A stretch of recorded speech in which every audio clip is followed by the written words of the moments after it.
আমাদের বাংলাদেশে 2.5 দিনকার খোরাক এই পদ্মার মা মনসার মন্দিরে আছে। এই সেই জায়গা, এই সেই জায়গা না? এই সেই জায়গা। এটা তোলার জন্য করেই অনেক ফকির এখানে এসে ব্যর্থ হয়ে গেছে, তারা তুলতে পারেনি। ভাই এই জায়গায় বলে ডালপালা কাটলে বলে সমস্যা হয়তো, আপনার ভাই তো এখানে কাটতে পুজো দেওয়া আছে, আগে আমাদের পুজো দেওয়া আছে বুঝছেন। পুজো দিছে। এখানে আমরা মা মনসার পূজা দিয়ে করে আমরা এই তার কাছে কান্দাকাটি করে গরুর হাল দিয়ে যখন চাষবাস করতো, এই ঢিপিতে একটা ছোটো এই জমি আলাদা দেয় নাই, না দেওয়ার ফলেও সাপ বেড়ে বেড়াতে কোনো ক্ষয়ক্ষতি করে নাই। নাঙ্গলের সাথে বাড়ছে, গরুর পায়ের সাথে বাড়ছে, কিন্তু কোনো ক্ষয়ক্ষতি করে নাই। ছোট্টবেলায় আমি আপনারা অনেক নাগ নাগিনীর গল্প শুনেছি দাদাদের কাছে। সেখানে বলা হতো নাগ এবং নাগিনী তাদের একটি স্বর্ণমহল ছিল, সেখানে স্বর্ণ পাহারা দিত। বাস্তবেই এমনই একটি কাহিনী আজ আমি আপনাদের সামনে তুলে ধরবো। এটা হচ্ছে বগুড়া জেলা কালুহা উপজেলা পাইকড় ইউনিয়নে নাগমন্দির নামে এক দ্বীপ রয়েছে, যে দ্বীপে বাংলাদেশের 2.5 দিনের খাবার মজুত রয়েছে, আর সেই খাবারটি পাহারা দিচ্ছে একটি নাগ বা নাগিন। তো বন্ধুরা চলুন সরাসরি সেই জায়গায় যে আপনাদেরকে পরিচয় করিয়ে দিই। গাইস, নতুন আরেকটি ভিডিওতে আপনাদেরকে স্বাগতম। আমি এখন এই মুহূর্তে রয়েছি পাইকড় ইউনিয়ন বগুড়া জেলা কাহালু থানাতে। এখান থেকে আমরা এখন পদ্মগোপা নাগ মন্দিরে আপনাদেরকে নিয়ে যাব, যে জায়গাটা এখনো অনেক ইতিহাস জড়িয়ে আছে সেই জায়গাটাতে। আসলে আমি এখানকার একজন স্থানীয় যে ভাই আছেন, তিনি একজন হিন্দু সম্প্রদায়ের লোক, তিনি এসব ব্যাপারে একটু খুব বেশি ভালো জানেন। এজন্য আমরা একটু তার কাছ থেকে শুনবো আসলে পদ্মগোপা যে নাগ মন্দিরটা রয়েছে তার ইতিহাস কি, কিভাবে এটা পরিচিতি আসলো, কিংবা মানুষ জানতে পারলো যে জায়গাটায় মন্দিরটা ছিল। সম্পূর্ণ তথ্যটাই আমি এখন এই ভাইয়ের কাছ থেকে একটু তুলে ধরার জন্য চেষ্টা করতেছি। তো ভাই, আপনি নাম কি আপনার? আমার নাম শ্রী অর্জুন চন্দ্র মহন্ত। আপনি এখানে স্থানীয়? হ্যাঁ, এই গ্রামের বাড়ি আমার। এই গ্রামে বাড়ি না? আপনি কি করেন এখন?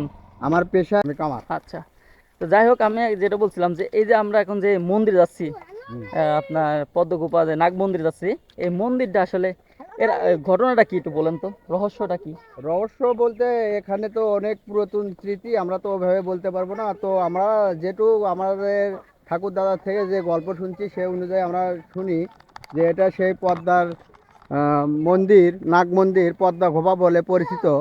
তো সেখানে অনেক গুপ্তধন ছিল এবং এখনও আছে, সে এখনো কেউ নিয়ে যেতে পারেনি। সে জায়গাতেই আমরা এখন নিয়ে যাচ্ছি। তো এটাই দেখুন ম্যাডাম, এটাই হচ্ছে সেই পদ্মার ঘোপা নামে পরিচিত। তো আমরা স্থানীয় এক ভাইয়ের সাথে কথা বলতে বলতে আমরা সেই জায়গাটা চলে আসছি, যে জায়গাটা হচ্ছে নাগ মন্দির বলা হয়, কিংবা তাকে পদ্মগোপা বলা হয়, যে জায়গাতে আহ, অনেক ধন সম্পদ আছে। এই জায়গাটাতে বলা যায় যে এই মাটির নিচে বা এই দ্বীপের নিচে অনেক ধন সম্পদ রয়েছে, যেগুলো পাহারা দেয় একটি সাপ বা একটি নাগ সাপ আছে, যেটা এই ধন সম্পদকে পাহারা দেয়। তো এই জায়গাটাতে দেখতে পাচ্ছেন এখন একটু যারা হিন্দু সম্প্রদায় আছে তারা এই জায়গায় একটু সংস্কারের কাজ করতেছে। এখানে একটা নতুনভাবে তারা মন্দির তৈরি করতেছে। তো যারা তৈরি করতেছে এদের সাথে একটু কথা বলি, দেখি এখানে বলে আহ, দেখছেন এখানে এই যে একজন গাছ কাটাকাটিতে ব্যস্ত।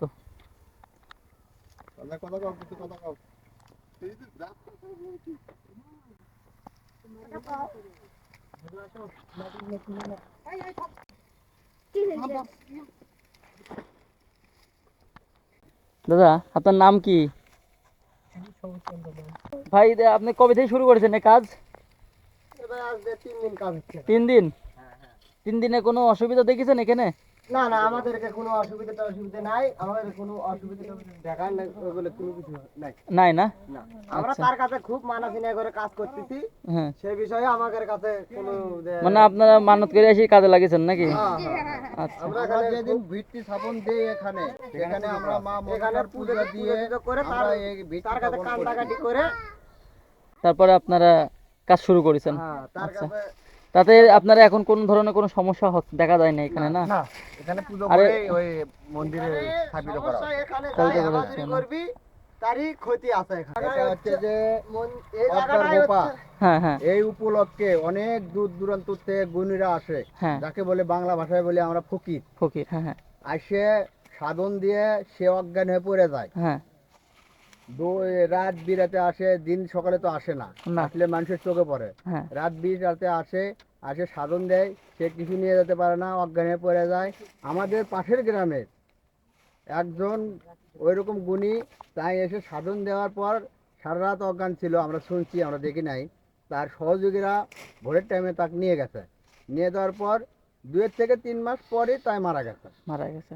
আর এই জমি যেটুকু দেখতেছেন, হ্যাঁ। এই জমি যখন চাষবাস করছি, আমরা হ্যাঁ। গল্প শুনছি, তখন তো ছিল নাঙ্গলের যুগ, নাঙ্গলের গরুর যুগ। হাল দিয়ে নাঙ্গল চাষবাস চাষ করতো। দেওয়া হইতো। সেই সেই আমলকার কথা আমি বলতেছি, আমরা শুনেছি যে গরুর হাল দিয়ে যখন চাষবাস করতো, এই ঢিপিতে একটা ছোট এই জমি আলা দেয় নাই, না দেওয়ার ফলেও সাপ বেড়ে বেড়াচ্ছে, কোনো ক্ষয়ক্ষতি করে নাই। নাঙ্গলের সাথে বাড়ছে, গরুর পায়ের সাথে বাড়ছে, কিন্তু কোনো ক্ষয়ক্ষতি করে নাই। সেই জমিওয়ালা এই জমিটা টিকে রাখছে, সেখানে আমরা এখন মন্দির করার জন্য উদ্যোগ নিচ্ছি। ভাই এই জায়গায় বলে ডালপালা কাটলে বলে সমস্যা হয়তো গো, আপনার ভাই, তো এখানে কাটতে পুজো দেওয়া আছে, আগে আমাদের পুজো দেওয়া আছে, বুঝছেন? পুজো দিছেন? এখানে মানত করে পুজো দিতে এখানে হবে। মানত করার কোনো জায়গা দেখা আছে যেখানে মানত হয়? এখানে এই পাশে আছে, এই পাশে করা হয়েছিল। কোন জায়গায় ভাই? এই পাশে, এই পাশে।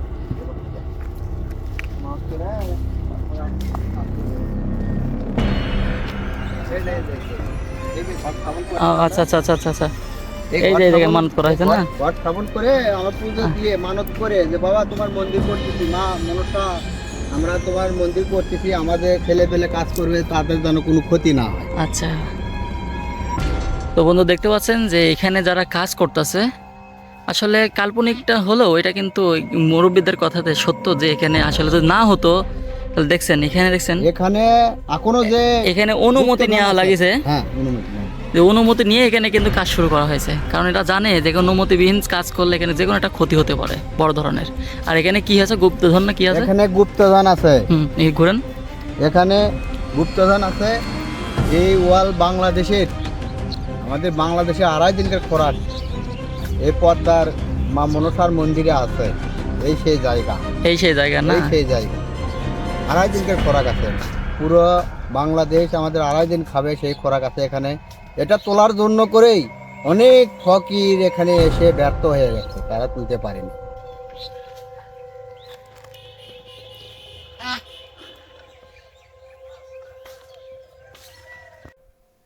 বন্ধুরা আমার পিছনে এই সাইডেও মাঠ, মাঝখানে একটি জঙ্গলের একটা দ্বীপ দেখতে পাচ্ছেন।